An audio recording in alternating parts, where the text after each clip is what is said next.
O inverno havia coberto a vila com um manto branco de neve. As chaminés soltavam fumaça e o ar cheirava a lenha e café fresco. Laura caminhava pelas ruas estreitas, o cachecol envolvendo o rosto, tentando se acostumar ao frio que o corpo ainda estranhava e ao silêncio que a alma tanto precisava. Havia deixado Lisboa há poucas semanas. O noivado terminara de forma abrupta, entre traições e promessas quebradas. Viera para o interior buscando paz, mas o que encontrou foi solidão.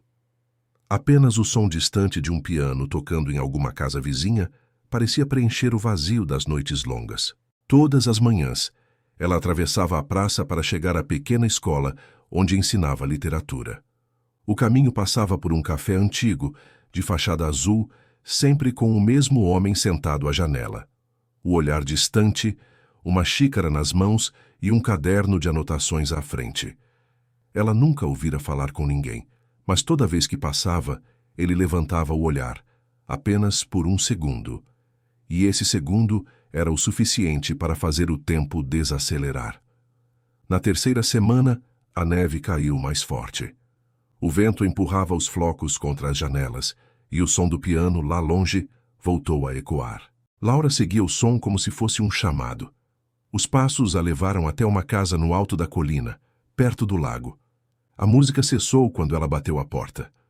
Um silêncio pesado seguiu-se até que a porta se abriu. Era ele. O homem do café.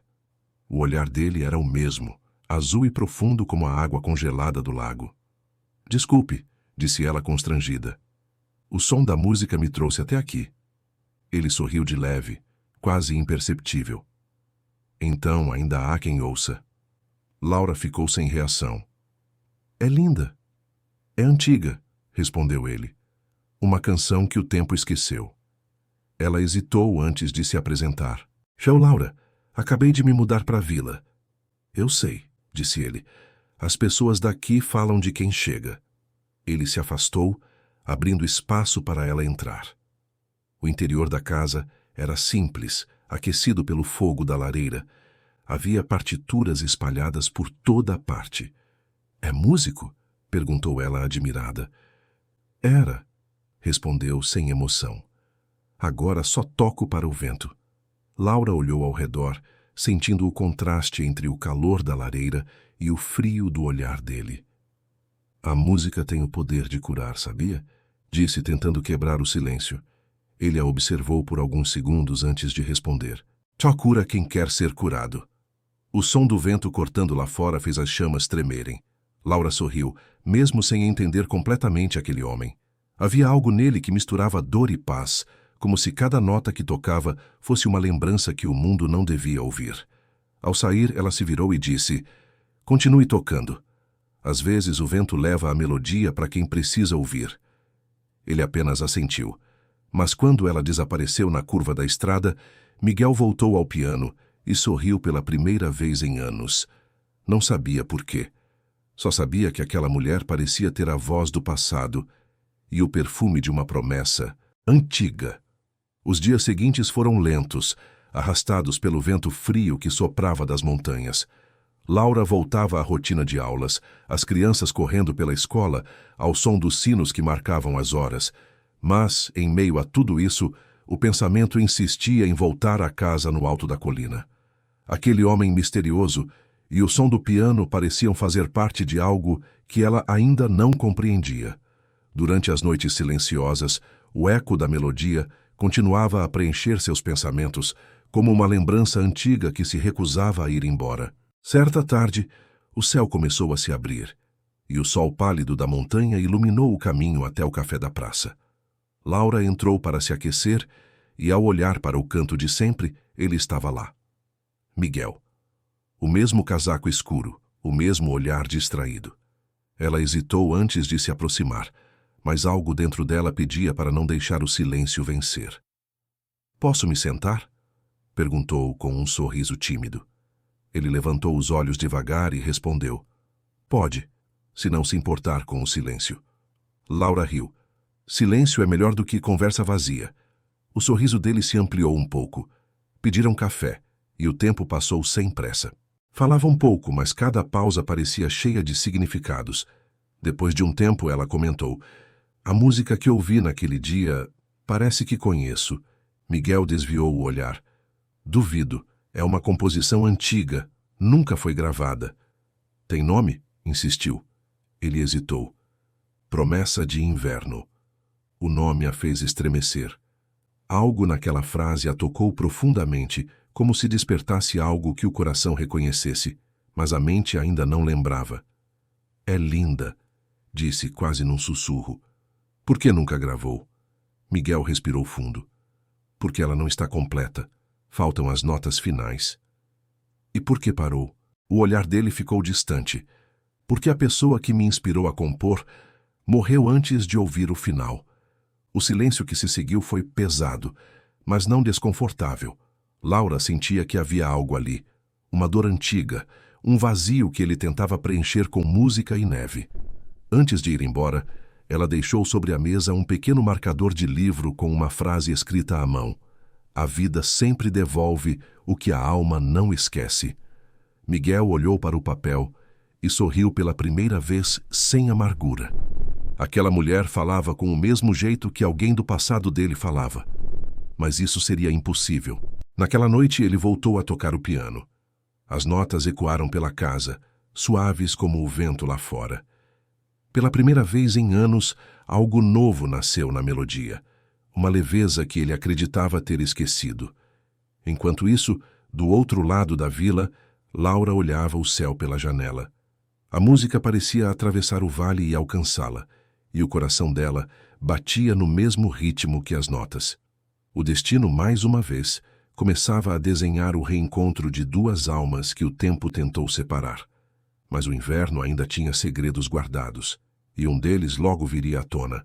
Os dias ficaram mais curtos e o frio mais intenso. O inverno em Montelago parecia querer congelar o tempo, e de certo modo o fazia.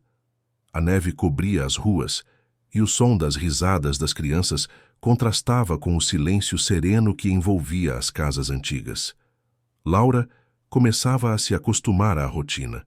Ensinava poesia, falava de autores que amava e nos intervalos lia para si mesma versos que a lembravam de quem era antes de perder a coragem de acreditar no amor. Mas havia algo que a inquietava. Toda vez que passava perto do café, sentia um impulso de olhar para a janela. E lá estava ele, sempre no mesmo lugar, escrevendo em seu caderno. O homem e o silêncio. Certa manhã, o dono do café, um senhor de cabelos brancos chamado Ernesto, a chamou discretamente. "Professora Laura, posso te mostrar algo?" Ele a levou até os fundos, onde guardava caixas antigas com papéis e lembranças esquecidas por clientes ao longo dos anos. "Você perguntou outro dia sobre o Sr. Miguel, não é?" disse ele, abrindo uma das caixas. "Encontrei algo que talvez te interesse." Dentro havia um maço de cartas amareladas, atadas por uma fita azul desbotada. Na primeira, o nome dela: para Laura Vasconcelos. O coração dela disparou. "Isso deve ser engano. Encontrei há alguns meses. Ele deixou aqui quando ainda achava que ninguém voltaria para buscá-las", disse Ernesto sério. "Achei que fosse coisa de outra Laura, mas quando te vi, não tive dúvidas." As mãos dela tremiam ao abrir a primeira carta. A caligrafia era firme e conhecida. "Escrevo mesmo sem saber se vai ler um dia. A música que fiz foi para você, mas nunca consegui tocar o final. Talvez o destino tenha seus próprios acordes e eu precise aprendê-los sozinho." Assinada Miguel Duarte. Laura sentiu as lágrimas queimarem. O nome ecoou dentro dela, despertando lembranças que estavam adormecidas. Miguel Duarte. Aquele nome já existia em sua vida, muito antes do café, da neve e do piano. Ela lembrou-se de Lisboa, de uma noite chuvosa, de um festival de música, em que um jovem pianista tocou uma canção chamada Promessa de Inverno. Era ele. O mesmo olhar, a mesma calma. Ela era apenas uma estudante naquela época, e ele, um artista em ascensão. Trocaram poucas palavras, mas o bastante para deixar um rastro. Naquela noite, ele lhe deu uma folha com as primeiras notas da melodia. Ela guardou. E depois o destino os separou. Agora, tantos anos depois, a música a havia trazido de volta até ele. Laura saiu apressada, o coração batendo descompassado. Subiu a colina coberta de neve e, ao chegar à casa de Miguel, bateu na porta com força. Ele atendeu surpreso. Laura, o que aconteceu? Ela ergueu as cartas. Isso aconteceu? Miguel empalideceu.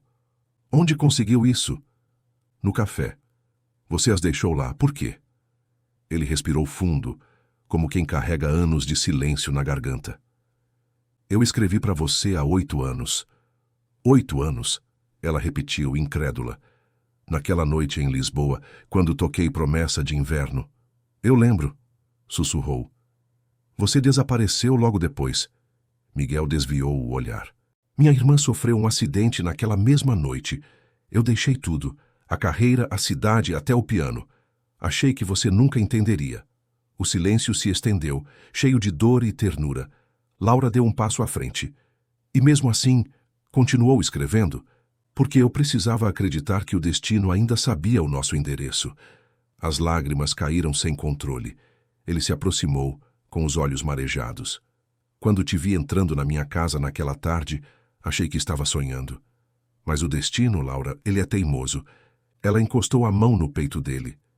Então termina a música. Como assim? Termina o que começou. Só posso terminar se você ficar para ouvir, disse ele com um sorriso fraco. Ela assentiu e ele se sentou ao piano. As mãos trêmulas tocaram as primeiras notas. Aquelas que ela lembrava. Mas dessa vez havia algo novo. Um fim suave, cheio de calma e luz. Quando a última nota ecoou, Laura chorava. E Miguel, pela primeira vez em 8 anos, parecia livre. O amor que o tempo congelou começava a derreter. A neve voltara a cair em Montelago, silenciosa e densa, cobrindo cada telhado como se o mundo pedisse pausa. Dentro da casa de Miguel, o piano repousava após dias de notas que pareciam ter devolvido a vida às paredes. Desde o reencontro, Laura e Miguel passaram a se ver quase todos os dias. Ela levava livros, ele fazia café. Falavam pouco, mas tudo ao redor deles parecia dizer o que as palavras não conseguiam. O tempo, porém, tem o hábito de colocar à prova o que nasce puro. Certa manhã, Laura chegou à casa e encontrou Miguel sentado à mesa, o olhar fixo em um envelope. Ela percebeu o tremor nas mãos dele. — O que é isso? Perguntou com a voz preocupada. — É do Tribunal de Lisboa. Respondeu sem levantar os olhos. — Sobre o acidente da minha irmã. Ela se sentou ao lado dele. — Depois de tantos anos? — Sim. Alguém reabriu o caso. Disseram que há indícios de negligência e meu nome está entre os citados. Laura ficou em silêncio. — Mas você não tinha culpa, Miguel. — Não diretamente. Respondeu com amargura. Eu devia estar com ela naquela noite, mas estava... Ele parou olhando para Laura. Estava tocando para você. As palavras caíram pesadas. Ela sentiu o peito apertar. Não pode se culpar por isso. A culpa não precisa de lógica, Laura. Ela só precisa de lembrança. Ela segurou a mão dele. Então, deixa eu ser o teu agora, para que o teu depois não doa mais. Miguel olhou para ela, e por um momento a dor pareceu ceder. Mas a vida, como o inverno, raramente se derrete tão fácil. Nos dias seguintes, começaram os boatos na vila. Diziam que a professora de literatura estava se envolvendo com o Homem do Lago, o músico recluso que vivia cercado de mistérios. Laura tentou ignorar, mas as olhadas nas ruas e os cochichos nas esquinas começavam a feri-la. Uma tarde na escola, o diretor a chamou. — Professora, tem algo que precisa saber sobre a sua amizade com o Sr. Duarte. — Amizade? Ela interrompeu, séria. — Chame como quiser, disse o homem. Só saiba que a vila observa e nem todos têm a mente aberta. Laura deixou a sala antes que as lágrimas caíssem. Caminhou até o lago, o vento cortando o rosto, e encontrou Miguel lá, sentado no mesmo banco de madeira, olhando o gelo que começava a se formar na superfície. — Eles estão falando de nós, disse ela, com voz trêmula. — Deixe que falem, respondeu ele. O silêncio deles não pode ser maior que o que a gente sente. — Mas e se eu perder meu trabalho? Ela questionou aflita. Eu vim para cá para recomeçar, não para repetir os mesmos erros. Miguel se levantou e se aproximou. Amar nunca é erro, Laura. Errado é viver sem sentir nada. Ela desviou o olhar, chorando. Você não entende. O amor sempre foi o que me custou tudo. Então deixa ele te devolver agora, disse ele, tocando o rosto dela com delicadeza. O beijo aconteceu no meio da neve, calmo e quente. O tipo de beijo que não desafia o tempo, mas o acolhe. Aquela cena, com o vento soprando e a neve caindo ao redor, parecia tirada de um sonho que o destino guardou por anos. Mas sonhos, às vezes, são frágeis demais.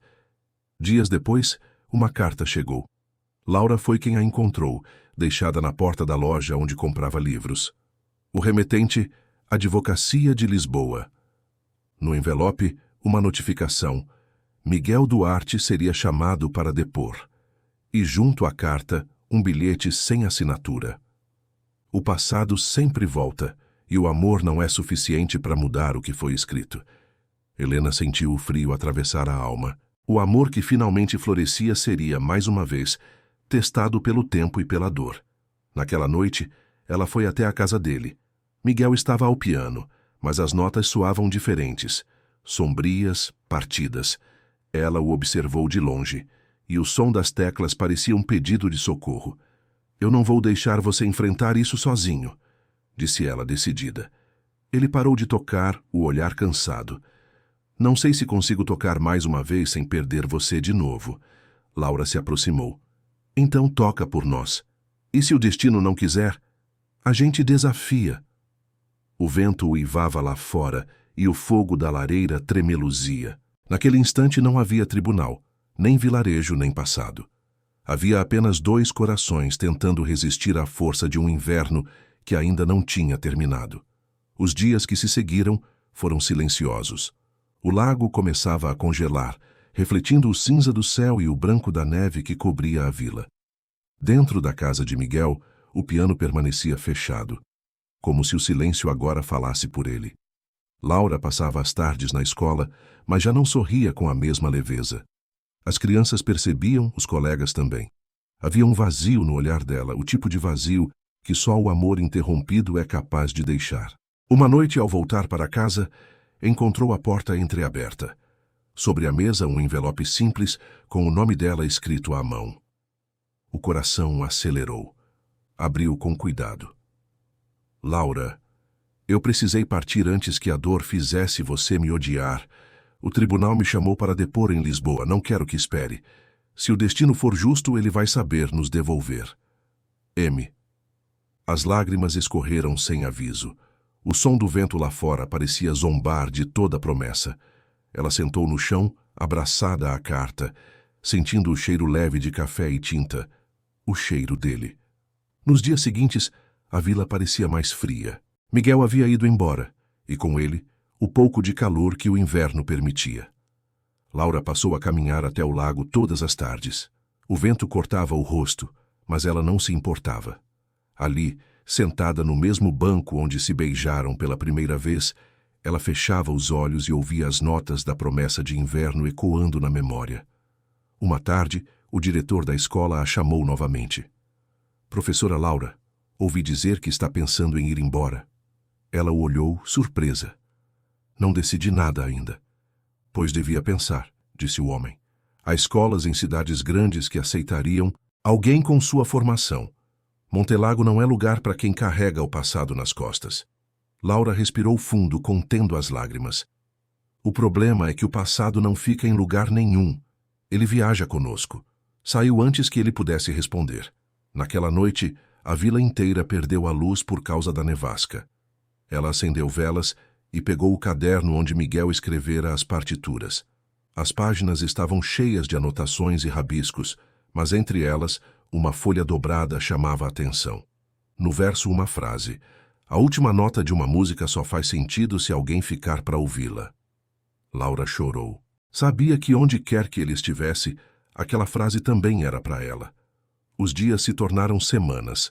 O tribunal não deu notícias, mas um rumor correu. O caso havia sido encerrado, sem provas novas.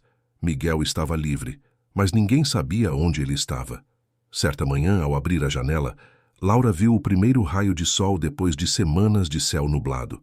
O lago começava a descongelar, e o som das gotas caindo parecia uma melodia. Ela sorriu pela primeira vez em muito tempo. O coração, mesmo ferido, parecia sussurrar: ficar também é uma forma de amar. E ela ficou. Ficou na vila, na escola, na casa pequena cheia de livros e lembranças. Ficou porque o amor não é só esperar alguém voltar. Às vezes, é ter coragem de não ir embora. O inverno começava a se despedir, e com ele, a promessa que o vento levou estava prestes a voltar. A primavera chegou devagar, como quem pede licença para entrar. A neve começou a derreter, revelando o verde escondido por meses. As flores surgiam tímidas nas janelas, e o ar, antes gelado, agora carregava o cheiro doce das montanhas. Laura continuava na escola. Aos poucos voltava a sorrir, mas ainda havia um silêncio nela, uma saudade que não se dizia, apenas se sentia. Numa tarde de sábado, enquanto arrumava os livros na biblioteca da vila, ouviu Ernesto, o dono do café, chamando seu nome do lado de fora. "Professora", ele gritou, com um envelope nas mãos. "Chegou algo para você." Ela desceu apressada, o coração acelerado. O envelope era simples, sem remetente, mas o papel tinha cheiro de café e maresia. O cheiro dele. Com as mãos trêmulas, abriu. "Ainda lembro das tuas palavras no dia em que toquei para você pela última vez. Disse que o amor não precisa durar para ser eterno. Mas descobri que o nosso não acabou. Só ficou esperando o sol voltar. Estou em Montelago." O bilhete caiu das mãos de Laura. Sem pensar, saiu correndo pela rua de paralelepípedos, o cachecol esvoaçando, o coração batendo descompassado. A vila parecia respirar junto com ela. As pessoas sorriam como se também esperassem esse momento. Quando chegou à colina, o som familiar a fez parar. O piano. As notas de promessa de inverno ecoavam, agora completas, suaves, aquecidas. Ela subiu os degraus quase sem sentir os pés tocarem o chão. Miguel estava ali, diante do piano.